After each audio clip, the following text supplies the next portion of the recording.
One of the most intriguing storylines in all of recruiting comes to an end today, and that's the storyline of LT and Micaiah Overton. LT Overton was formerly a top 5 player in the class of 2023, however, he reclassified to the class of 2022, and then his brother, Micaiah Overton, entered the transfer portal so that these two could play college football together. However, today, we get the decision for the Overtons, and it seems that Texas A&M is winning this battle, adding on to their already historic recruiting class that may just include the best defensive line class in a long time, and I'm very interested to hear from y'all. Hop down to the comments, Y for yes, N for no. Are you surprised that LT and Micaiah Overton end up at Texas A&M? And let me know what you're thinking. If you are new to the channel, be sure to subscribe, hit that bell notification. I do constant college football content. You don't want to miss any of it, and if you enjoyed this content, like and comment down below, as those interactions are massive to content creators such as myself, and both getting picked up and maintained by the YouTube algorithm. However, with all that being said, let's hop right into this. And this is something that's not incredibly surprising to me.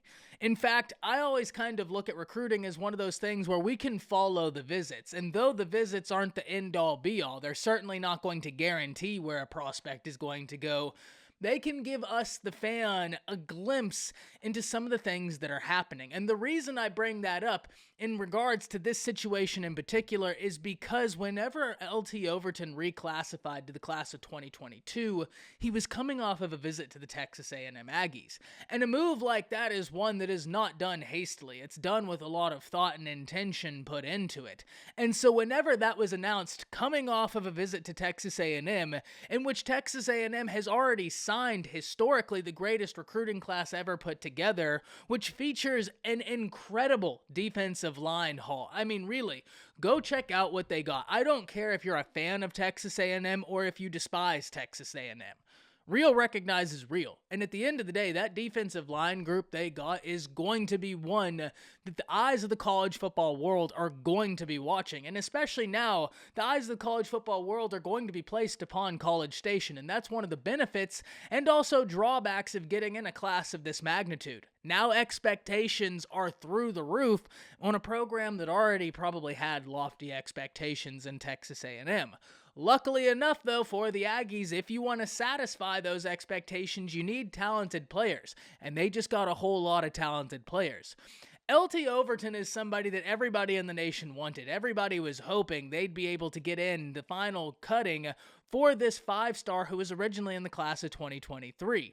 However, the institutions such as Georgia, Oklahoma, and Oregon were the closest to Texas A&M. Georgia being the school that's located in his home state and providing them a decent bit of familiarity, and especially with Georgia coming off of a national championship, that's going to create a lot of hype, and they're a defensive team. We know what Georgia does. The Oregon Ducks was an interesting one to me, and it really established the relationship that Dan Lanning had built with the Overtons, because as he moved to Oregon, LT Overton did have an interest in the Oregon Ducks. And look, Oregon's a team that has got some hype to it right now in terms of the Pac-12 being in a precarious position to where either Oregon or USC is in prime position to really take hold of it. It's just about getting to that point.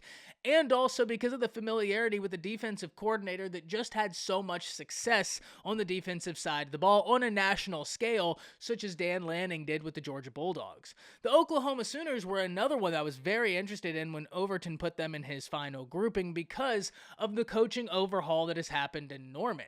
With Brent Venables now at the head of that program, but more specifically Todd Bates. And look, I've said this multiple times, as great as the hires that Oklahoma made were, Todd Bates is one that stands out. You're talking about one of the best recruiters in the nation for the defensive line, one of the best coaches in the nation for the defensive line, a younger guy that I don't think he's going to be able to be retained and relegated as a defensive line coach for too much longer. The future is far too bright for Todd Bates. I think he could probably be getting a defensive coordinator job sooner rather than later. No pun intended for the Oklahoma reference.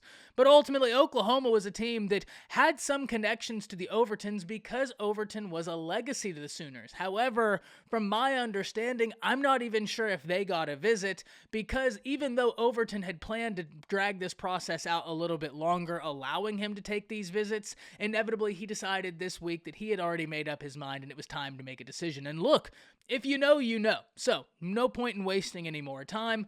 Get to it, and we can move forward. And I'm really interested to see what Texas A&M looks like next season, because they've got a lot of talented pieces, and only so many players can be on the football field at one time.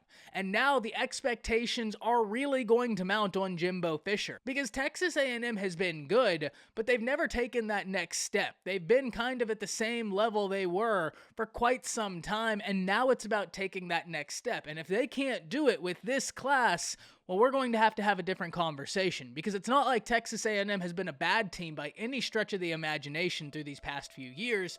They just haven't taken the steps many in that fan base were hoping they would, but this is a recruiting class that can allow them to do just that. So I'm very interested in seeing what happens here, very interested to see what impact Overton can have in the next coming years, and more importantly than all of that, I can't wait to hear from y'all. Hop down to the comments, let me know what you thought about this entire recruiting process for the Overtons, and what you think about him going to A&M.